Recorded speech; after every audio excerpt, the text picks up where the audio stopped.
My name's Dean Caves and I'm an alcoholic. Hey, Dean. My sobriety date is March 18th, 2024.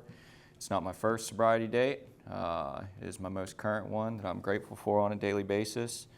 My home group is the Principles Group of Raleigh. We meet every Tuesdays and Thursdays, 8 to 9 p.m. If you're not aware of the group, come visit us, get aware of it. It's a good group of people. A couple of our home group members came out here tonight. I don't know why, but every time I go to speak, I always tell myself I'm not going to drink a cup of coffee before. And I'm not going to bring a cup of coffee with me because it does nothing but give me more anxiety and more fear before and when I get up here. And what do you know? I got a cup of coffee. So if that tells you much about me, and what type of an alcoholic I am, my cup of coffee's sitting right here. So I promise you it's producing a lot more fear than if I hadn't have drinking it before I got up here. Speaking's never really easy for me. There's the majority of my life I haven't been a very social person. I could probably formulate many reasons why that's the case, but it's just simple thing is I haven't been a very social person my whole life. I've been a very observant person, but not a very social person, so it takes a lot for me to get up here. But we prayed before the meeting. I'm waiting for God to kick in. I know He will. And before I know it, it will be time for me to sit down and I won't have a clue what I said. But I am mic'd up tonight, so I'm sure I'll have the opportunity to re-listen to myself. So if you say anything around me, watch what you say. But it's not. I've been recorded a couple times. I'm always honored to have my story or my life recorded and put out there for somebody else to possibly hear outside of a room that I'm presently standing in. The first time was at the CFC conference maybe 10 years ago. The other time was for a video that circulates throughout the corrections facilities around the United States. From my understanding, inmates who get processed in usually have to watch this video. I think it's still out there, so I hope it is. I hope somebody's gotten something from it, but I'm here right now. So, I was born in the Panhandle of Florida. I was born to a mom and a dad, obviously, and my mom was a career dancer. My dad was a biker. And if you can imagine the type of lifestyle that I came into, it was very abnormal.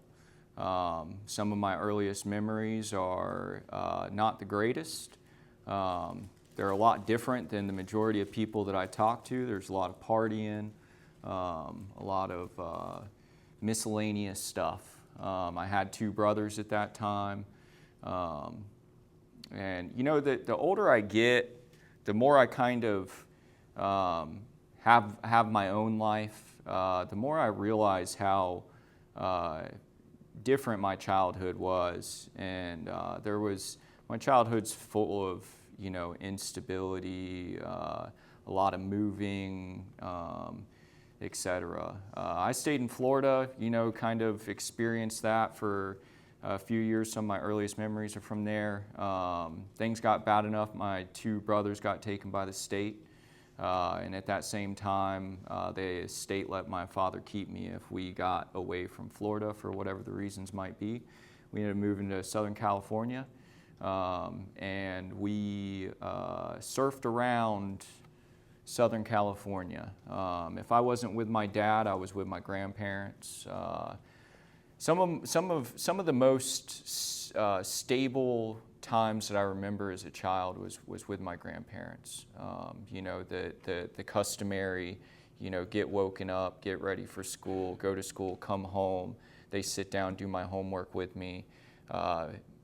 Sit down, make dinner, have a family dinner, and go to bed type of deal. And But that never really lasted too long. I think that the total amount of time I stayed with my grandma was somewhere around 2 years. But most of the time I was staying with my dad. When I was staying with my dad, there was a lot of homelessness involved. We'd stay in his truck in parking lots, or we'd go and sleep on random people's couches, etc. We moved around so much, I never really had the opportunity to form too many personal relationships. I never really had any friends. I was very content with that. I was very okay with just being in my little life, whether it was just in my room drawing, or going down to the beach when we were living close to the beach and sitting by myself, whatever it might have been. And when I was around other kids, I noticed how much different my life was than theirs, and from an early age, it caused a lot of turmoil between me and other children. Maybe it was just me projecting onto them, or whatever it was. And I started lashing out as a young kid.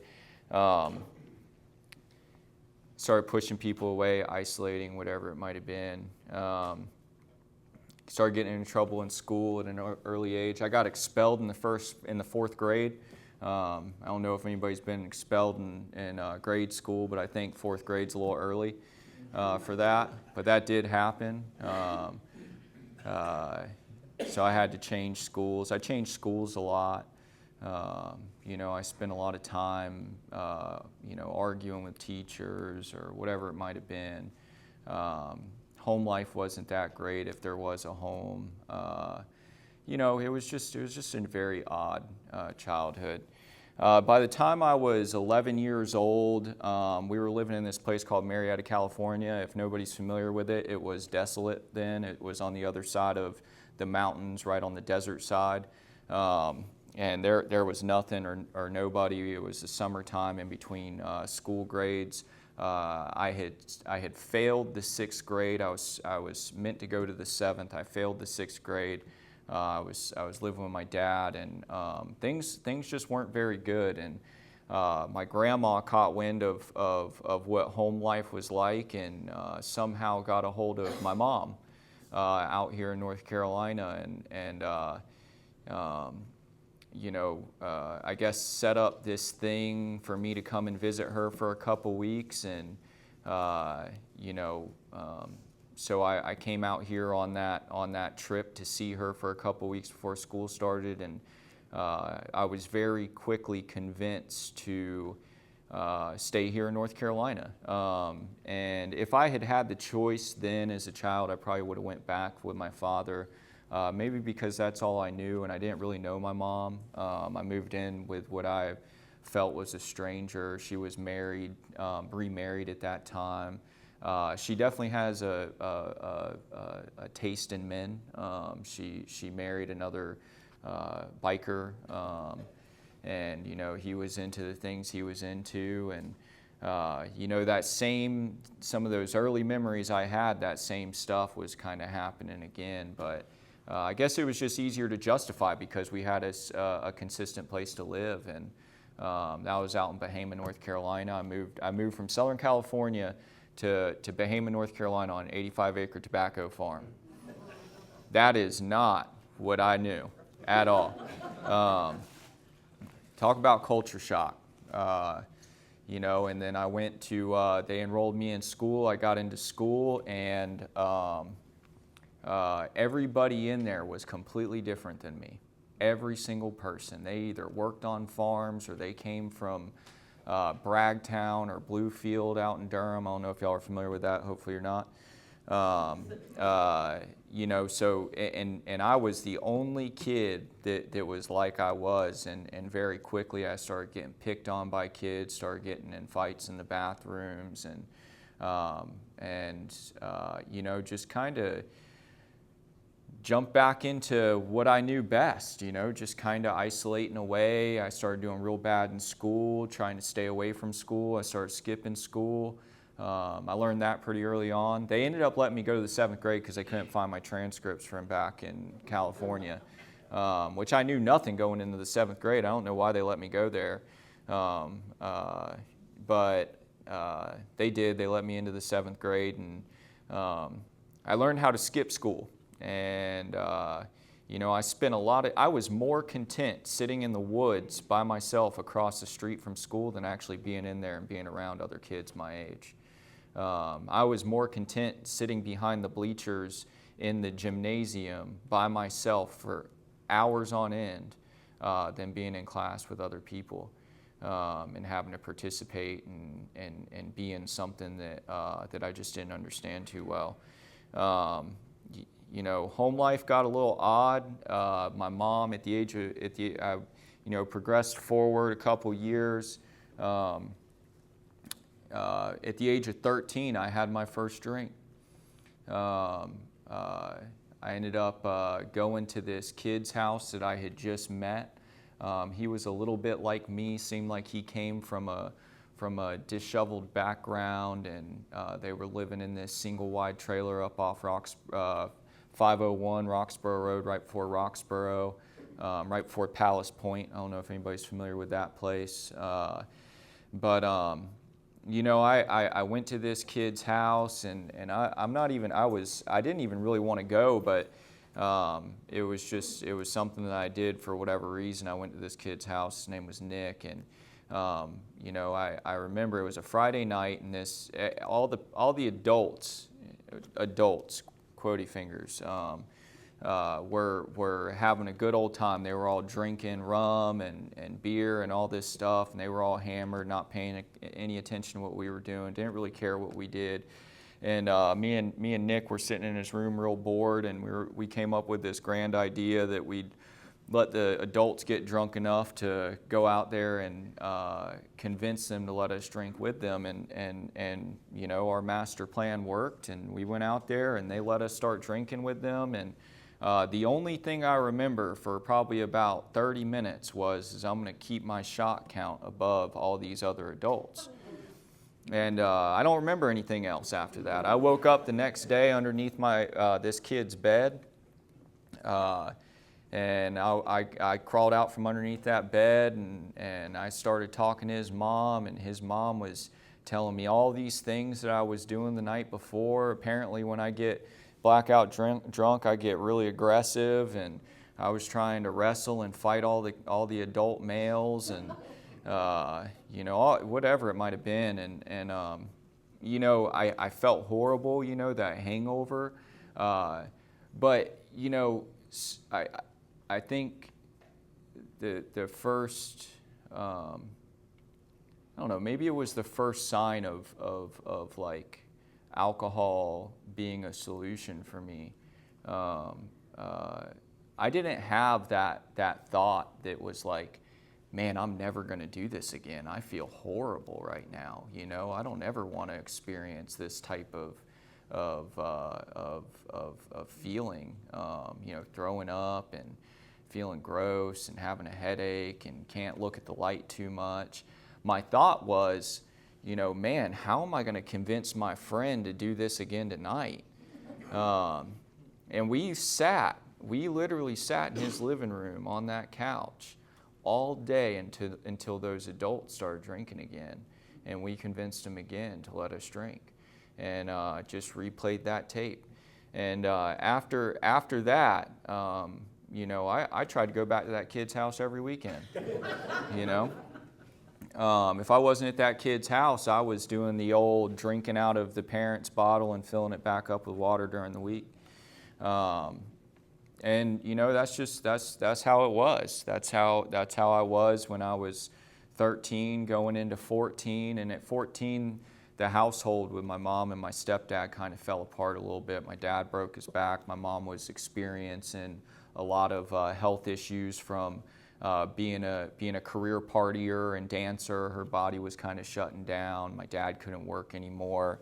We had just bought this double-wide trailer in Bahama, and they weren't able to work. They weren't able to make any money, and it was around Christmas. It was Christmas time, and they sat me down for dinner, and after dinner they told me, hey, we can't afford our life anymore. Just to put it into simple words, we need you to kind of figure out if there's another place you can stay. And for whatever reason, I didn't get very emotional about that. I got excited about that because it was my first opportunity to kind of leave home and kind of just do life how I wanted to do it. So at 14 years old, I left home. I was homeless from the age of 14 until I got out of prison when I was 20. What I did between 14 and 20, if I wasn't incarcerated or in jail or some form of institution, I was running the streets of Durham, living in the woods, surfing people's couches. Surfing people, I'll tell you, there was a plethora of people who felt sorry for me. I was a young kid. I had dropped out of high school. A lot of nice Christian families out there that wanted to help this poor kid out. And, I would play them like a fiddle. I would go into their home. I'd get them to feel real sorry for me. I'd stay about 2 weeks, and then I would comb their entire household and take everything that had value to it. Sometimes they wouldn't notice for a while. I'd rob them blind, and I'd still be eating dinner with them at night. So there wasn't many stable places I could stay for a while. So if I wasn't surfing a kid's couch, I was living in tents in the woods. There wasn't many places that would hire 15, 16-year-old kid that was homeless without, a house or any type of schooling or anything like that. And I spent a lot of the time that I wasn't incarcerated intoxicated. It was my solution to get rid of everything that I was experiencing as a young child in life. All of the fears, all of the anxieties, the depressions, whatever it might have been. Alcohol took those things away from me. And very often I didn't have, I crossed a line at an early age that it no longer was a choice for me. It was something that I had to do. It was something I had to do to actually go through life, and not through life in a productive manner. Life caught up to me in my late teenage years. I was doing a lot of really bad things, hurting a lot of people, and apparently the justice system doesn't like that too much. I was visiting my mom in the ICU, and she, my co-defendant at the time, got a phone call from his mom saying that they had schools on lockdowns, they had neighborhoods shut down, they were kicking in doors looking for us, and instead of facing my problems, I decided to go on the run, and I thought this was the coolest thing ever. I got someone to buy me a Greyhound ticket, and if you know anything about the Greyhound system, you don't have to use your name. You can do it with a password. At least at that time. So I thought that this was like the slyest thing ever. I got somebody to buy me a Greyhound ticket. All I had to do was go up to the kiosk. We stole my mom's car to drive me out to Burlington so we didn't have to go back to Durham. Got to the Greyhound station. I gave them this passcode, and they were like, all right, here's your ticket. And I went on this trip across country back to California, and I went on the run. I stayed out there for a couple months. I didn't stay with anybody. I stayed on the beaches. I stayed in the homeless camps that are usually set up on the side of highways. And I did what those people did. I stayed intoxicated the entire time. That was a fun way of living to me. For whatever reason, I enjoyed being out there with those people and being intoxicated. Like that was the only thing that I had to do, was wake up and drink with these homeless people. They didn't judge me. They didn't look at me funny. If anything, they kind of embraced me. They were like, this kid knows what we're about, you know? It's like, all right, you know, these are my people. Towards the end of that time on the run, things kind of turned pretty heavily for me mentally. You know, alcohol wasn't working for me anymore. Things at a very young age started getting suicidal for me. You know, there was times in blackouts where I would call people and tell them goodbye and tell them that, you know, I'm going to jump in front of this train, or I'm going to go do this or whatever. And I'd wake up to all these missed phone calls on this little burner phone I had. And apparently I'd think it would be funny to call the detective that was looking for me and taunt him and tell him I was in Texas.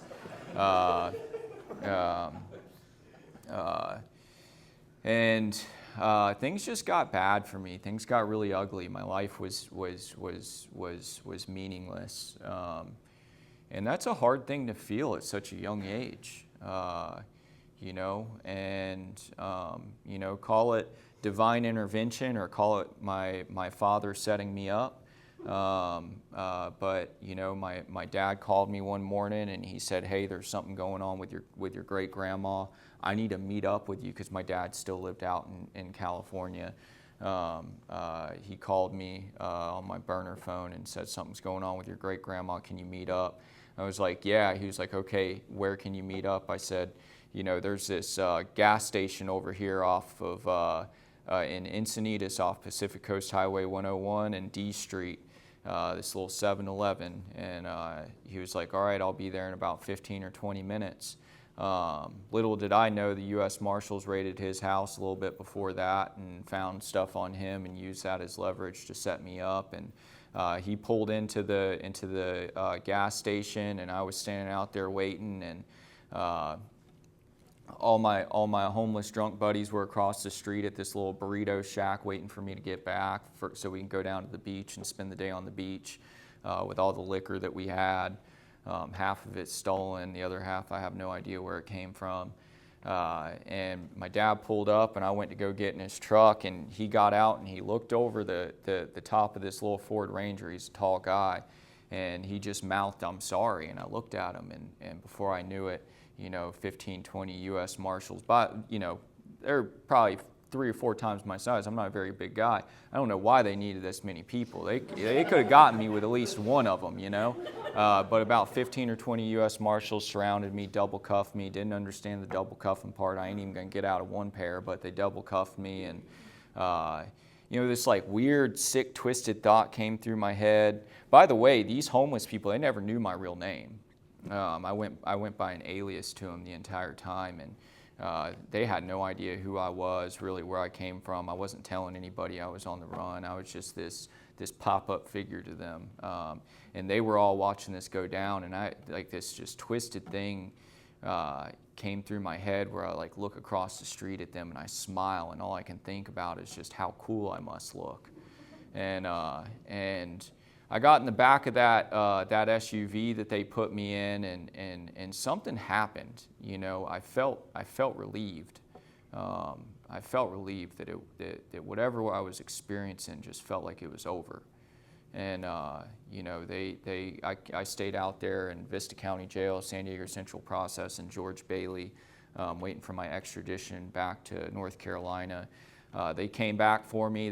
While I was in jail, I found the person who was making bucks, so I stayed pretty intoxicated the whole time in jail waiting. They came back for me in my extradition, and they shipped me back across country in a van, shackled wrists to ankles to waist, in a little cage in the back. I've been to jails all across the country: Gallup, New Mexico, Colorado Springs, El Paso County, Jonathan City, Kansas, St. Louis, Missouri, down to Atlanta, Georgia, up to North Carolina. I like to say, you know, and this is no promotion to go to jail or prison or anything, but if you're ever to do your time, try to do it in Colorado Springs. That's the nicest jail I've ever been in. I mean, you can turn your light on and off yourself. They gave you pillows. You know, they gave you a nice cellmate to talk to, and they had microwaves in there and these little like iPads on the wall you can email people through. Type of incarceration I had never experienced before, and at that time I had spent a good portion of my teenage years in and out of jails. So I got back to North Carolina, and I sat there in Durham County Jail. I was very acquainted with that place. I actually became very comfortable in jail. My first time to jail, I cried. The second time I went to jail, I did not cry. The third time I went to jail, I knew exactly what I was getting into. And after that, I became comfortable because I had someone to tell me how I needed to live my life. I had no idea how to live my life outside of an institution. But for some reason, when I was institutionalized or when I was incarcerated, I felt okay with it because I knew the procedure. I knew what I had to do. So, I sat there, knew everybody in there, been spending my whole teenage years in there, and I waited for my court dates, and I got sentenced, and they shipped me off from there to Polk Correctional Institution, where I'd finish the rest of my time out at. I went there for a couple years, and I lived that life. I did exactly what what I needed to do in there, and there was oftentimes it didn't yield great results. From sitting in segregation for 6 months or 30 days at a time. They always like to say if you don't know how to fight when you go there, you're going to learn by the time you get out. That's very accurate. It was not a very safe, cushy place. But I stayed there for a while, and something happened. I was 19 years old. It was December 7th, 2011, and I believe that this is when things started changing for me. Matter of fact, I know it's when things started changing for me because I can remember the date, I can remember the day, I can remember the thoughts, I can remember exactly what's happened after that to a T. December 7th, 2011, I was out on the yard at Polk Correctional Institution on the closed custody side, maximum security. And I was standing by the fence by myself, and I was looking out through these fences, and I saw these deer jumping through the woods, and I just had this thought run through my mind where it was like, man, these animals have more freedom than I do, and I'm 19 years old. And this other thought came through my mind that was, kids my age are at this time, they're sitting down and having dinner with their family, they're sitting down to do their college work. They're looking forward to things in life, and this is what I got. This is what I'm used to. And I knew at that moment I wanted something more. I wanted something different. This is not what I wanted my life to end up being. Those ideals that I wrote down later on in the steps. I knew that I wanted something different in life. I wanted, a good career. I wanted good friends. I wanted a family. I wanted the white picket fence. I just didn't know any other way to live, none at all. I knew exactly what I was living in. Call it divine intervention or whatever, or God, or whatever you choose to put on top of it. But leaving that yard that day, my case manager stopped me. He crossed paths with me on the way back to the single cells, and he stopped me. He said, "Hey, I got you signed up for a meeting tonight. If anything, it will just get you out of your cell for an hour and a half." I was like, okay. They called my name, I went, and I stepped into an AA meeting. And I had no idea what I was walking into. I had zero idea. I knew nothing about Alcoholics Anonymous. I knew none of the people who were freely willing to give their time that came in and started that meeting. One of those men is still my sponsor today. Some of those other men are members of my home group today. But what happened, and I genuinely believe that the first 3 steps started working in my life before I ever read them in a book with a sponsor. What happened is I knew that I wanted something different, but I knew no other way to live. And I walked into that room, and I was drinking my coffee, and I was listening to what Steve and Hayward and Randy and these guys were saying. And they were talking about, what their life used to be like, what happened, and what their life is like now. And I identified with that. I identified with the first part, and hearing those second 2 parts gave me hope. That second step, the principle behind the second step. and continuing to go back, I gained a little bit of willingness to stick with it, and I started taking suggestions from my sponsor.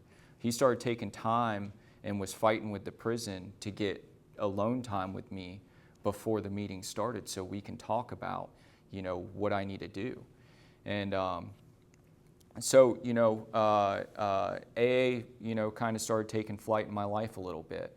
And despite my own interest, because prison is a place where good is bad and bad is good. And when those inmates, especially the people I were tied up with, when they start seeing you trying to do something good with your life, that's not a good thing to them. So, when I was living with these guys 24/7 and trying to do something different with my life, it was a conflict of interest. But I never lost sight of the hope and that I got from the identification that I was given from those guys. So I stuck with it. I went to those meetings every week for the last 10 or 11 months of my sentence, and I had plans to go out to California when I got out. And my sponsor met up with me, and he told me, he was like, man, you're getting out to homelessness. You're getting out to nothing. Why don't you just come to Raleigh? Put a little bit of faith in Alcoholics Anonymous. Come to Raleigh and get involved in the principals group. You already know some of us, you might as well. And I took his suggestion. So when it came time for me to be released, they handcuffed me, put me in the back of the car, dropped me off in front of the South Wilmington Street shelter, and there I was, back in the world again. The first thing I did, I contacted Steve. I committed to this homeless shelter institution of sorts, and I stayed there. I was homeless for about a year, but I started getting involved in Alcoholics Anonymous. I started going through the steps, and all of that fear and hopelessness I was feeling of somebody that has 30-something convicted felonies on their record, not being able to get anywhere in life, etc. All that stuff started dissipating with just the simple faith that, as long as I give Alcoholics Anonymous the best I can and stay involved in that, my life will be okay. And sure enough, that's what was happening. I was starting to get jobs. I was starting to build personal relationships, things I had never done before. Things that I've never experienced in life before started happening. And it was absolutely mind-blowing to me. I never knew I was capable of having personal relationships with people. I never knew I was capable of handling homelessness without being intoxicated. But Alcoholics Anonymous gave me the power to do so. And I got very heavily involved. I was sponsoring guys. I was involved in corrections work, etc.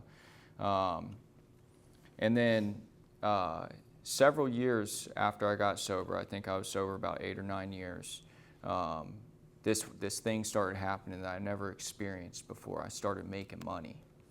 Real money. I was earning real money, and making that money, what became more important than answering the phone of my sponsor, answering the phone of the guys I was sponsoring.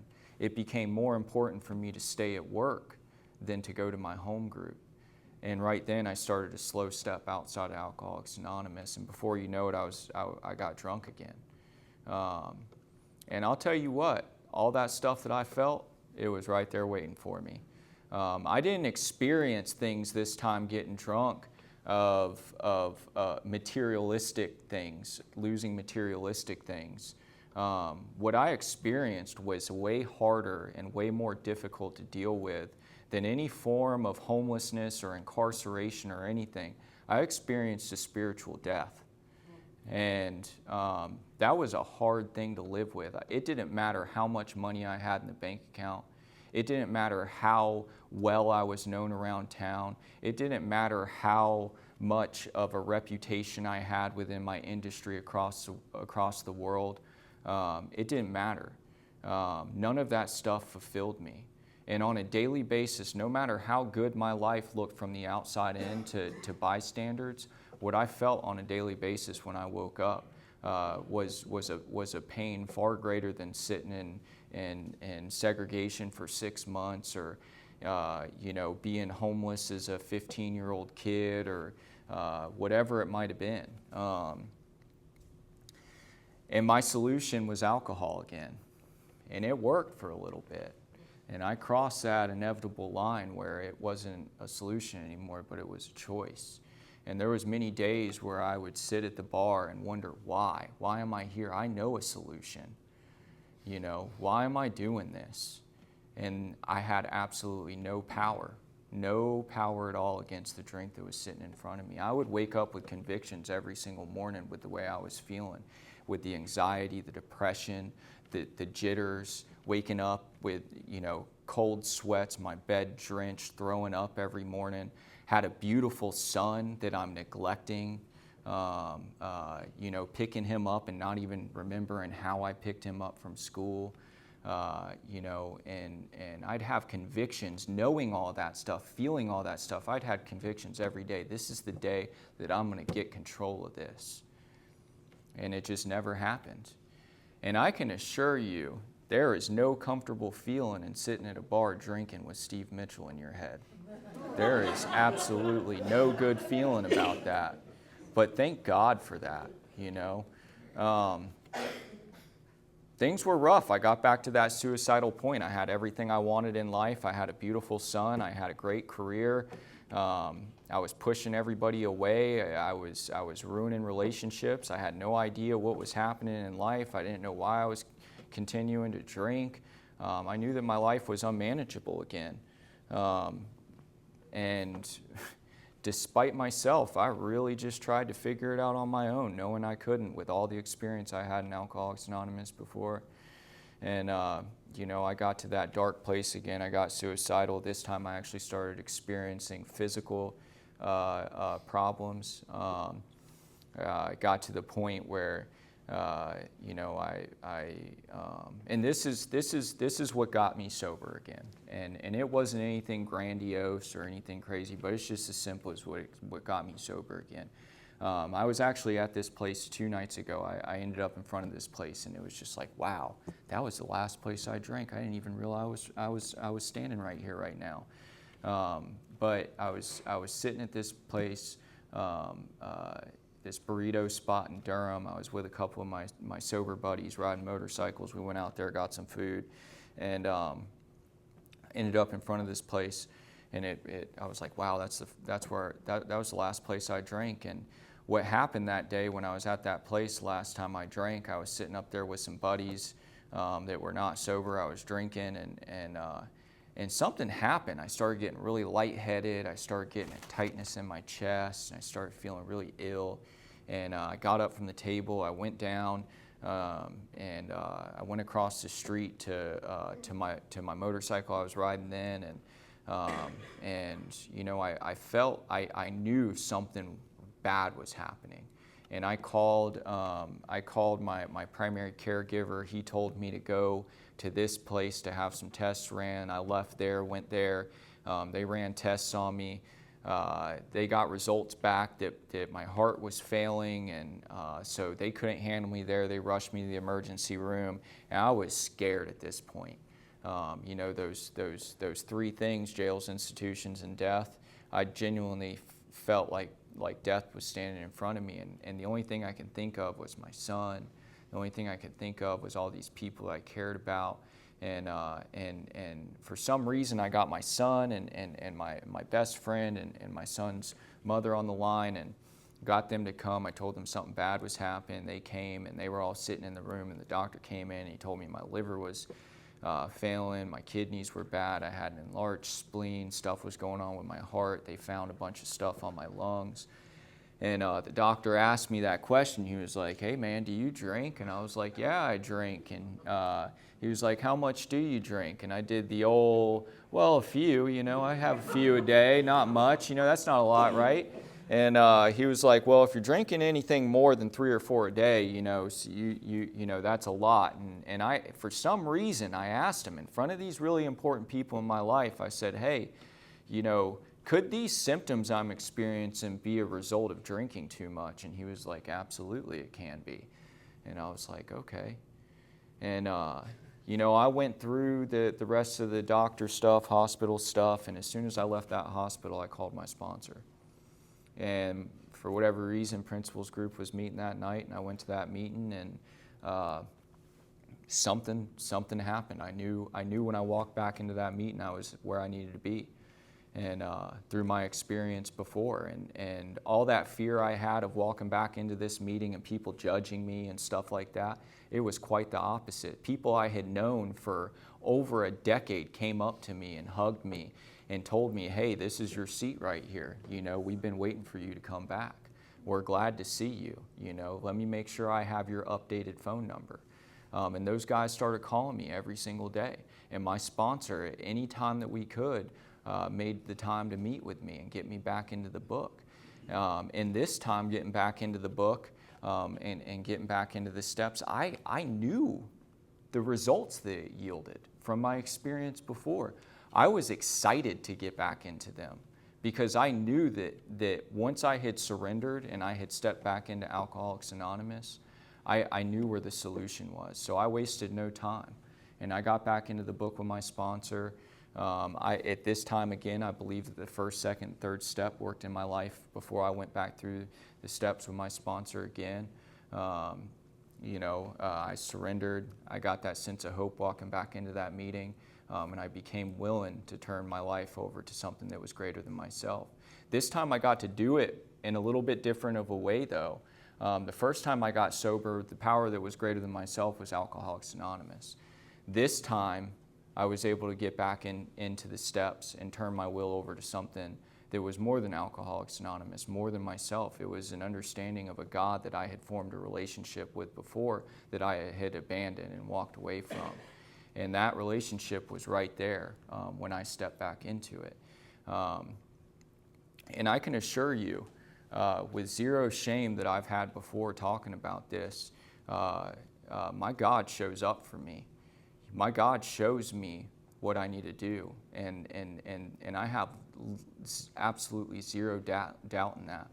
I communicate with my God, and I ask my God to guide me, and my God shows me and puts things in front of me for me to take actions into on a daily basis. When the fourth and the fifth step presented itself, I didn't sit on it for 6 months. I was excited to get into that inventory to learn what my defects were that I can turn over. And that's exactly what I did. I didn't hold back. When I got home after that fourth step was assigned to me, I sat down and I wrote it out, and I contacted my sponsor, and we met as soon as we could, and it took 2 whole days for me to get through it. And it was thorough, and there was a lot of emotion involved with it. And I'm grateful I did it, because I saw a lot about myself, a lot about the people that were walking out of my life, right? The problems that were coming about in my life that I had no idea why it was happening. I was seeing why it was in that fifth step. I was having a better understanding of who I was and what my will looked like. And going through the sixth and seventh step, turning those defects over, being willing to turn those defects over. That was such a powerful experience, and it still is on a daily basis. I am by no means a perfect human being. I have character defects that pop up on a daily basis. But the good thing is that I either have a support system that helps me identify them, or I can identify them myself before they come out in negative ways, and I can turn them over and take a different route today. Getting into the eighth and ninth step, I knew what I had to do. I knew the amends I had to make, and I didn't waste any time getting into them. One of the hardest amends that I've made to date, 2 people. It's my mother and my kid's mother. They had forgiving a woman who put me in a lot of positions that I ended up in, and realizing I can't blame her for her sickness, and I can't blame her for the things I did after I left home is a really difficult thing. That mother, she just showed up to my kid's 5th birthday. We meet up pretty often. Somehow she's not dead. I have no idea why. She was an incredibly sick human being. I mean, I'm telling you, half her pancreas is gone, gallbladder gone, half her insides are gone. She made it through pancreatic cancer, all this other stuff as a direct result of drinking. But we're building a relationship today, and it's a tough thing. That is a tough thing. My son's mother, the torment I put her through, the insecurity I instilled in her life. She was one of those people that when I got sober, she was like, I don't know what this is. I don't think you need this. And I was like, hey, I know I need this. I'm going to get involved in this.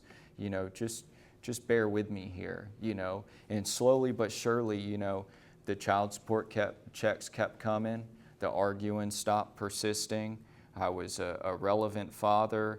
There was things started becoming easier with me and her. And it wasn't but about a month or two ago we sat down for the second time and kind of talked about, what she's experiencing with me now versus what was happening then. And now she's like, I still don't know what this sobriety thing is, but I know that you need to keep going and participating in it. So things have gotten better with me and her. The 10th, 11th, and 12th step, as my sponsor likes to describe it, is rocket fuel to life. The 10th step is a blessing because, today I get to wake up and I get to be confident moving forward in the day. I don't have to live in a mass amount of fear because I have the opportunity to correct my wrongs, but also stand my ground when I know that I'm okay and I have the right intentions. I don't have to wait for things to blow over. I can handle them when necessary. When things are kind of going weird at work or with some of my employees can see the result of this 10th step working in my life, where they're not scared to come to me anymore because they don't have to fear how I'm going to react to them, right? They get to come to me and be confident in my guidance to them, which is great. The 11th step, there is nothing perfect about my relationship with the God as I understand Him, and that's a really important part of that, as it has been since the beginning of Alcoholics Anonymous' history, is the ability to choose a power greater than yourself. There's nothing perfect about it. There will be a day or two at a time where I'm so wrapped up in life that I forget to talk to my God. But I don't have any shame in going back to my God and being like, hey, I'm sorry I haven't talked to you in a couple days here, but here I am and I need your guidance. Show me what I need to do and help me be of service to my fellows. And I talk to my God not in a way where it's like very prayerful. I talk to my God like it's my best friend. I sit down and I have conversations with my God, whether it's before I go to sleep or I'm driving down the road. The 12th step. The 12th step is for me, has been, and what's described as in the big book, is one of the most powerful tools I have today to take out an insurance policy against drinking again. And I don't wait around for somebody to come to me and ask me to help them go through the steps. Wherever and whenever I am at a meeting or around alcoholics, I go up to them, I shake their hand, I ask them how long they've been sober. If they say they've been sober a couple days or a month, the next question is, hey, do you got a sponsor? If they say no, I'm like, here's my phone number, call me tomorrow. And if they call me tomorrow, I'll have a conversation with them about what sponsorship is and how important that is. And usually that results in them turning around and asking me to sponsor them. So because of the actions I get to take into that, I have a plethora of people I get to sponsor today. But my service work doesn't stop at that. I try to make myself of service in any position that I'm in, whether I'm at work or I'm driving down the road. The little old lady sitting on the side of the road trying to change her tire, I'm not the person that drives by that today. I try to stop. I have the ability to take the time and do it, holding the door open for somebody. Making myself of abundance to people. I lived in a way, and I said this at home group the other night, and it's very, very accurate. I lived in a way that when I was trying to do everything that I thought would fulfill myself, I ironically unfulfilled myself. I never got the gratification I thought I would get by going and buying the new car or making a bunch of money. But paradoxically, when I started trying to look outside of myself and help fulfill other people, I started feeling fulfilled again. Today, and I know I've taken up the time, but for today, my life is not perfect, but I'll tell you, it's a lot greater than it's ever been. I don't wake up with that anxiety or that fear or that depression. I wake up to my son giving me a hug every morning, telling me he loves me, getting him ready for school. I was able to start him in kindergarten. I was able to have his 5th birthday with him this past weekend. I'm able to host my grandparents when they come out here from Arizona. I got engaged. I'm able to be a good partner today, somebody that can actually communicate and not react to somebody, somebody that can open up and be level-headed. That's a big deal for me because my whole upbringing, my whole life basis was on reaction, was reacting to the way I was feeling and running away from the problems I had. And today I'm not. I don't possess that. I don't have a need to do that, and that yields me the ability to have a really healthy, beautiful relationship with a woman that shows me something that I've never experienced before in a family unit, and somebody who cares for me and supports me and loves my son and loves her child and allows me to be the person I am and wants me to do well. And I get to return the favor to her today. I get to be a good father to my son. I get to be a good man to the people who work for me. I get to show up in my community and do what I say when I'm going to do it. And because of that, there's so much opportunity. I don't even have the time in the day to think about really what I want or what I think I want or anything like that. My phone is ringing off the hook all day long. It's ringing a couple times since I've been up here. Guys in treatment facilities calling me, or the business down the road wanting to do an event with me, or my significant other calling me, asking me what I want for dinner. Whatever it is, life is so full today. It's really remarkable, and I'm forever grateful that I have a second opportunity at this way of life. Because there's a lot of people that never even get one opportunity at it. So that's all I got. Thank you.